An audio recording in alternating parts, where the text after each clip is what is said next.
구하나가 신여진에게 입주 시터를 제안하며 다시 신여진의 집으로 들어가게 됩니다. 윤세영의 배에서 아가가 떨어진 걸 알게 된 구하나는 큰 그림을 그리게 되고 윤세영부터 처리하며 복수하는 이야기를 들려드리려고 합니다. 은총이의 입학식 날 아침, 입학식을 가기 위해 거실에 식구들이 모두 모여 있습니다. 신여진이 은총이에게 학교에 가자고 말하지만 싫어요. 학교 안 갈 거예요. 친구도 싫고 학교도 싫어요. 싫어요 병이 걸린 은총이는 계속해서 소파에 누워 떼를 쓰며 등교를 거부하죠.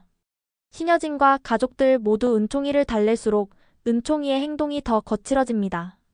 그럼 집에서 뭐 할 건데? 신여진이 속이 상해 묻자 은총이는 입을 삐죽이며 대답합니다. 하나 이모한테 갈 거예요. 그 순간 초인종 소리가 울리고 구하나가 왔다는 장비서의 말에 신여진은 짧은 한숨을 내쉬며 문을 열어주라고 하죠. 문이 열리자 새빨간 정장에 힐을 신고 칼단발로 완벽히 변신한 구하나가 등장하게 됩니다. 그녀의 강렬한 분위기에 모두가 놀라고 은총이도 눈을 동그랗게 뜨며 하나 이모 맞아요?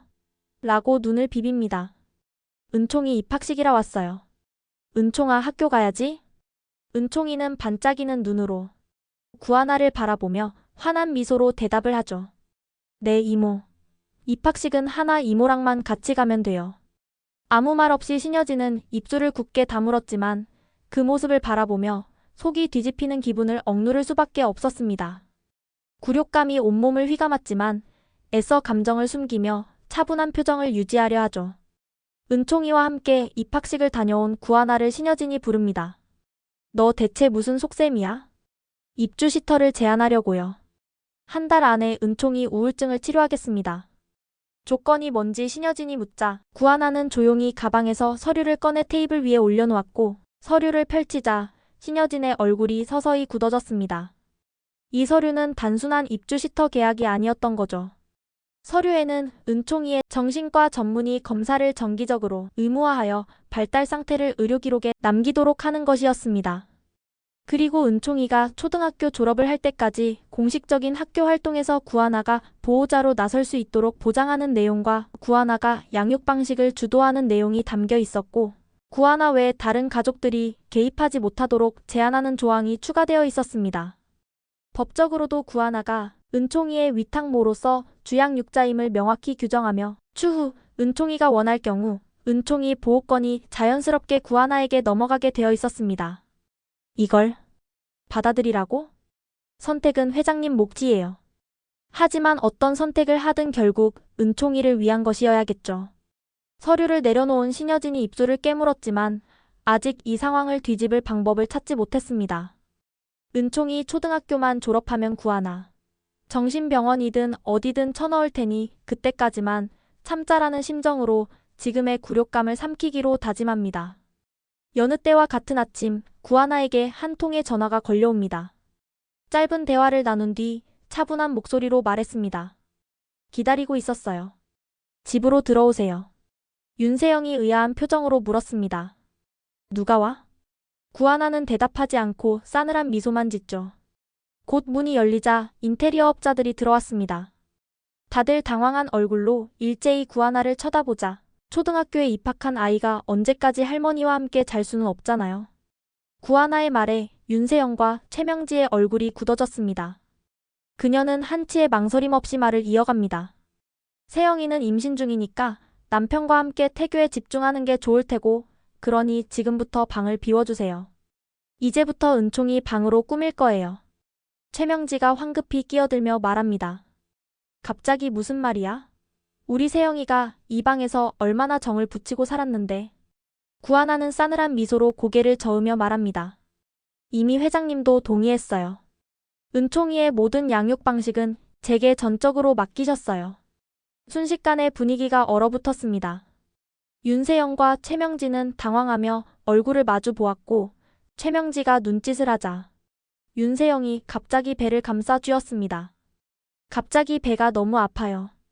윤세영이 얼굴을 찡그리며 힘없이 소파에 주저앉았고 최명지도 그녀를 부축하며 불안한 기색을 감추지 못했습니다. 그때 은총이가 모두를 바라보다가 또렷한 목소리로 말했습니다. 이모 배에서 아가가 떨어졌어요. 제가 봤어요. 순간 거실이 얼어붙으며 모두의 시선이 한 곳으로 쏠렸습니다. 바로 윤세영이 움켜쥐고 있는 배였던 거죠. 숨막히는 침묵 속에서 윤세영의 얼굴이 창백해지고 무슨 소리를 하는 거야? 은총이가 뭘 잘못 보고 말하는 것 같은데?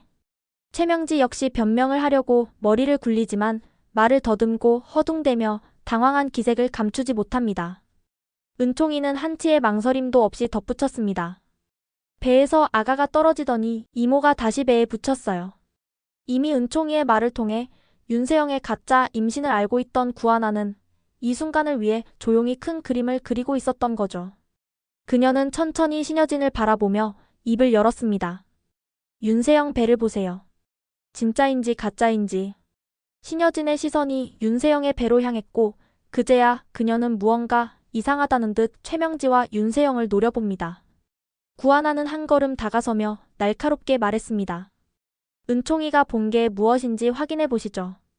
순간 윤세영이 움찔하며 배를 더욱 감싸 쥐었고 최명지 또한 윤세영의 배를 필사적으로 감싸며 변명하려 했지만 신여진은 냉정한 눈빛으로 휴대폰을 집어들었습니다.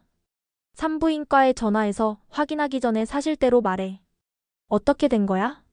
그 말에 윤세영과 최명지의 얼굴이 순식간에 하얗게 질렸습니다. 두 사람은 허둥지둥 서로를 바라보며 갈팡질팡 안절부절하더니 마침내 구하나와 은총이가 지켜보는 앞에서 신여진에게 무릎을 꿇고 맙니다. 잘못했어요. 제발 용서해주세요. 그냥 순간적인 실수일 뿐이에요. 다른 마음은 없었어요. 진구 씨를 사랑해서 그래서 그 사람을 잡고 싶었을 뿐이에요. 제발 용서해주세요, 큰엄마. 그러나 신여진은 얼음장보다 차가운 얼굴로 바뀌더니 단호한 목소리가 거실을 가로질렀습니다. 두 사람 다 이 집에서 나가. 그 말이 떨어지자마자 두 사람의 얼굴이 완전히 무너졌습니다. 이제 더는 발뺌할 수도 거짓을 이어갈 수도 없었기 때문이죠. 신여진은 더 이상 그들을 바라볼 가치조차 없다는 듯 냉정히 고개를 돌렸고 차갑게 한마디를 덧붙였습니다. 가짜로 살면서 진짜를 가질 거라고 날 속였어? 혜성그룹을 차지하기 위해 가짜 임신쇼까지 하다니. 최명지와 윤세영은 더 이상 변명하지 못한 채 짐을 싸서 집을 나올 수밖에 없었고 그리고 둘은 신혼집으로 향하게 됩니다. 곧 모든 사실을 알게 될 황진구에게 어떻게 이 상황을 설명할지 또 다시 머리를 굴리기 시작했던 거죠. 거짓말은 더 큰 거짓말을 낳게 되는 건데 그걸 모르고 계속해서 거짓말로 둘러댈 머리를 굴리다니 참으로 안타깝네요. 그동안 고구마 먹은 듯 답답해하셨던 시청자들에게 드디어 윤세영의 가짜 임신쇼가 까발려지면서 통쾌한 순간을 선사했습니다. 두 모녀가 문을 나서는 순간 은총이는 구하나의 손을 꼭 잡으며 말합니다. 이제 이모랑 영원히 함께해도 되죠? 구하나는 따뜻하게 미소 지으며 은총이를 꼭 안아줍니다. 당연하지. 이제 은총이한테 거짓말하는 사람은 없을 거야. 하지만 구하나는 속으로 말합니다.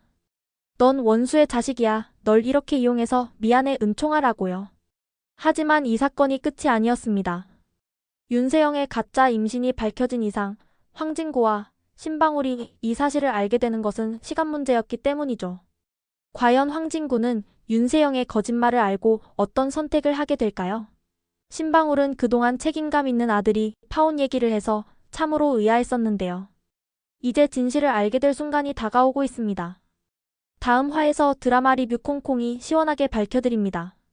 구독과 좋아요를 눌러주시고 댓글로 여러분의 생각을 남겨주세요. 오늘도 시청해주셔서 감사합니다.